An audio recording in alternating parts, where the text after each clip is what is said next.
Friday morning இன்றைக்கி சுதந்திர தினம். சுதந்திரமாக இருக்கலாம்னு நினச்சி இன்றைக்கி சீக்கிரமாக ஆஷ்வை எழுப்பி விட்டு ரெடியாக்கி வீட்டுக்கு முன்னாடி கொடியெலாம் ஏற்றிட்டு இன்றைக்கி ஃபுல்லாக ரெஸ்ட் எடுக்கலாம்னு நினச்சி வீட்டுக்குள்ளே வந்தால் நம்ம ட்ரெஸ்ஸை வாஷ் பண்ணாமல் கூட ஃபுல்லாக நிரப்பி வச்சுருக்கா ஒய்ஃபு.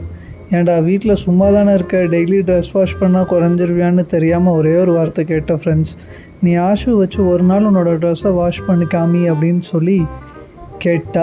நம்மளும் நம்ம துவைக்காத துணியா இன்றைக்கி டாஸ்க்கை அக்செப்ட் பண்ணி துணி துவைக்கலான்னு ஆரம்பிச்சிட்டேன். வீட்டுக்கு போகிறது ஆஃபீஸ்க்கு போகிறது எல்லாம் தனித்தனியாக எடுத்து வச்சு துவைக்கலான்னு நினச்சா திரும்ப நான் எடுத்து வச்சதெல்லாம் அந்த கூடைக்குள்ளேயே ஆஷு எடுத்து போட்டுட்டு இருந்தா. ஒரு வழியாக எல்லாம் எடுத்து ஒரு லோட் வாஷிங் மிஷின்குள்ளே போடலான்னு எல்லாத்தையும் எடுத்து போட்டாச்சு. அப்புறம் வாஷிங் லிக்விட் எடுத்து அந்த பாக்ஸில் ஊற்றுறக்கு ஓப்பன் பண்ணால் பாக்ஸு கையோடு வந்துருச்சு. திரும்பி ஒய்ஃபை பார்த்தா நீ இதுக்கு லாய்க்கே இல்லைங்கிற மாதிரி பார்த்தாங்க. அப்புறம் எல்லாத்தையும் போட்டு மூடிட்டு ஆன் பண்ணி விட்டோம். அப்புறம் ஒரு 45 மினிட்ஸ் வாஷிங் மிஷின் ஓடினதுக்கப்புறம் எல்லாத்தையும் எடுத்து திரும்ப அதே கூடையில் போட்டு எங்கள் அப்பார்ட்மெண்ட்டில் வேறு லிஃப்ட் இல்லை, 5th ஃப்ளோரில் தான் போய் காய போடணும்.